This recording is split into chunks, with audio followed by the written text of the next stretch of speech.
and dragging him into my interview room here at Collision. Thank you for being such a good sport, Yat Siu. It's my great pleasure to be here. Thank you for having me. Oh my goodness, and it took something for you to get here. What happened? Oh yeah, and I was coming from New York and then afterwards Philadelphia. It was a huge sort of problem with the weather. 8,000 flights got cancelled, and I was actually even considering taking a car to Toronto. Fortunately, I got a flight, but I only arrived yesterday, so I missed most of the conference. But I'm glad I made it, just for the crypto day. Yeah, and this is, what do you love most about crypto, and when did you actually get into crypto? So, I mean, let me start with the easy part, which is that I really got into crypto properly in 2017 with CryptoKitties. CryptoKitties, 2017. So the NFT. NFTs. It was NFTs that got me into the space. I actually knew about Bitcoin. I actually sort of played around with Dogecoin earlier just because it was fun and sort of a little bit silly. But I never really got attracted to it because of the very strong financial sort of aspects of it, which didn't really attract me. Right. But actually NFTs had this strong sense of digital culture that appealed to me. And as a gaming company, which is what Animoca Brands really was before, it still is in a way, that actually sort of spoke to us more clearly. And also, Fuel Powered was a studio that Animoca Brands actually owned. So Fuel Powered? Fuel Powered was a studio that shared an office with Axiom Zen. Okay. And they were both based in Vancouver. And the co-founder of Fuel Powered ended up becoming the co-founder of Dapper Labs, which is Mick, as a result of that. And he was supposed to run our North American operations, but then when CryptoKitties took off, he's like, oh, you know, Roham just offered me to become a co-founder of, you know, this new thing that eventually would become Dapper Labs, and we saw CryptoKitties rise this way because they helped co-construct it. I was like, you know what, that's fine, you can do that, but we must become investors, and we need to become publishers of CryptoKitties in our region, which is what happened. So, and where were you based at we're based in Hong Kong. Okay. We're still headquartered in Hong Kong, the home base. Okay. We became the publishers of CryptoKitties in the region. This was in January of 2018. And how many kitties do you have? Oh, I don't know. I have like, because we were breeding kitties and whatever, I mean, I've lost count. Do you like cats? Is that what it was? No, it wasn't so much that I loved cats. It was just more the fact that it was just, you know, digital cats. And, you know, the internet loves cats, so it kind of made sense. Yes. But really, it was more, not so much what the potential of CryptoKitties itself was, but what it meant generally as a way that we could truly have digital ownership. Yes. First in our games, but then generally we saw the opportunity more broadly in the space. Because you are a lover of art. Can you tell our audience a little bit about your background? Well, okay, so I grew up in Austria, in Vienna. Okay. I studied music. My parents, in particular my mother, was in the arts. Okay. She was an opera singer, then she became an opera director, and so I studied music there.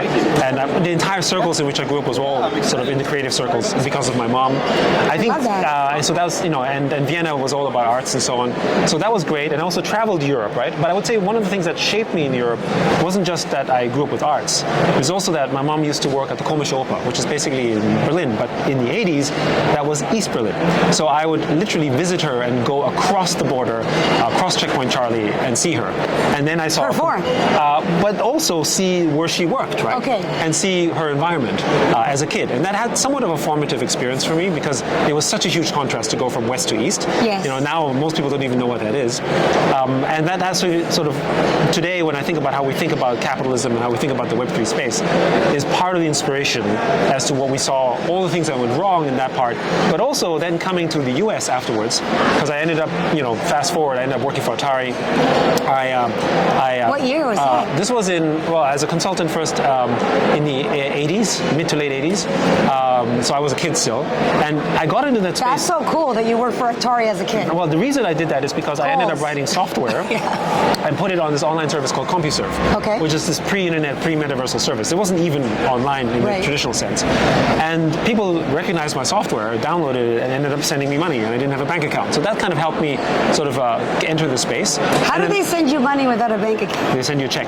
Ah, got you. Old school. Okay. This was known as shareware or public domain software. Got it. Right. I mean, so people would send literally money in, and they would put it on your name, and then I'm like, great, what do I do? I need to open a bank account. And as a kid, I couldn't even open one. Right. But that basically helped me sort of enter that space and understand it. But what was also fascinating was it didn't matter how old I was. Right. And also, you know, I'm Chinese, even though I grew up in Austria, and I'm more Austrian than Chinese, I think, culturally speaking. But I was definitely an outsider. Right. And in Austria, you would stick out as a Chinese person, especially especially in the 70s and 80s. Did you speak the language? Oh, German is my mother tongue. Oh, German is your mother tongue. Okay. But it didn't matter also where I was from, because I'm basically this pseudonymous character that made software, Yes. and people just appreciated it, which is how the internet works today, but back then was kind of a novelty. So that kind of just catapulted me into this virtual dimension without really thinking about it, and sort of made me fall in love with the whole space. That's kind of how I entered that. Does it sort of feel like you have an alter ego when you are in the gaming space, as you said, having this anonymity? I do, but I think we always have alter egos all the time. Right. And society, we are different with different communities. Yes. When you are with your friends from high school, when you're with your work friends, when you're with your family, when you're with your alumni, whatever that is, you also have a slightly different persona. You're still the same person, but you have a different group. Like sometimes friends group intersect, but often they don't because of other reasons. And that's fine. There's nothing abnormal with that. And the virtual dimension is just one element of that. And you see this happening with our youth. They play many games, but that doesn't mean the same friends play the same games all the time. Correct. Right? But they make or different they have friendship different groups. cliques, like in high school. Exactly. So how are you seeing these cliques get personified on the digital space? Will you see somebody have different Bitmojis or different appearances in different communities? Absolutely. And they also communicate differently because of the counterparts. Because after all, the community isn't just what it is about me, although you have some narcissists in the world too, but it's also about your interaction with the space itself. Right. So that means if you have, there's rules. Like in the physical world, if you go to a ball, you will have to wear a tux, for instance, right? You can't come in basically in shorts, right? And that in means virtual world, you can do whatever you want. You could, but even in the virtual world, there's etiquette, right? Certain type of games or certain kind of ecosystems you go in, there is a decorum that you act in. And if you don't like that, actually, it is not your choice. It's a community that says, you know what, I don't think you fit here, and maybe this is not for you, and that's okay too. And you find the communities which you sort of mix in. In the early days, that was done through, basically forums, right? And chat groups, right? IRC. People would move from one chat channel to another until they found the community that spoke to them. So that sort of community building aspect and those sort of different personas, even if they were just text-based, already happened literally 30, 40 years ago. Yes. During the press conference, I learned you're a father of 3. I'm a mom of 3. My 2 are older, but my son, who's now 19, is and was a very big gamer. So can you Once you're a gamer, you're never not a gamer. Yeah, I know that. I know that. And he's nocturnal, so he does not. He sleeps during the day and he stays awake at night. So I have to catch him between that window. That being said, what are some games? What are some pros and cons to gaming that you see from the educational standpoint, and what do parents need to be aware of? One of the biggest problems about sort of the generational gap between gaming is the fact that the gaming audience and the people who are the parents are not of same generation, so they don't understand it. Right. It used to be that generations could be very easily quantified in decades. You're 30 years, one generation, 30 years, another generation. But that's not true anymore because we accelerate so quickly. For instance, when you think of a workplace, if someone who is in his 40s probably has a very different generational understanding of the world than someone in their 30s. It's literally just a 10-year gap. Right. And even if I look at, for instance, my kids, I have a kid that's already working, and then I have a 13-year-old, and even though their gap is only 5 years, I would say that their interactions are already generationally different. One hangs out on Telegram, another one hangs out on Messenger, or they do WhatsApp, or they do sort of, Snapchat. I mean, Correct. these are different platforms that different generations use more Facebook dominantly. versus Snapchat versus right? Twitch. Exactly. Facebook's for old people, for instance, right? So that's kind of the the issue that we have, which basically means that we no longer have a uniform understanding. It used to be also that when our kids play sports, parents said, oh yeah, I used to play football. Right. I used to play basketball. I understand that world. But when it comes to gaming, parents don't understand Fortnite. They don't understand Sandbox. They don't understand Minecraft.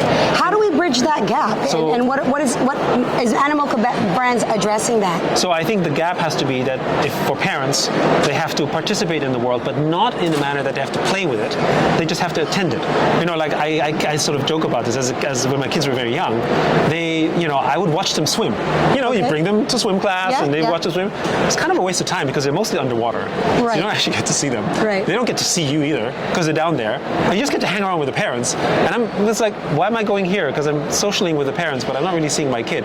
But why do you do it? You do it because you're there for your kids, to give them the support, to see them run their competitions, to attend the time. And it's a different way of spending time. And what I tell to parents is you should do the same with games. You can observe them in their games. You don't have to play. And in fact, if the parents teach you something, if the kids can teach you about the games, it's very empowering for the kids.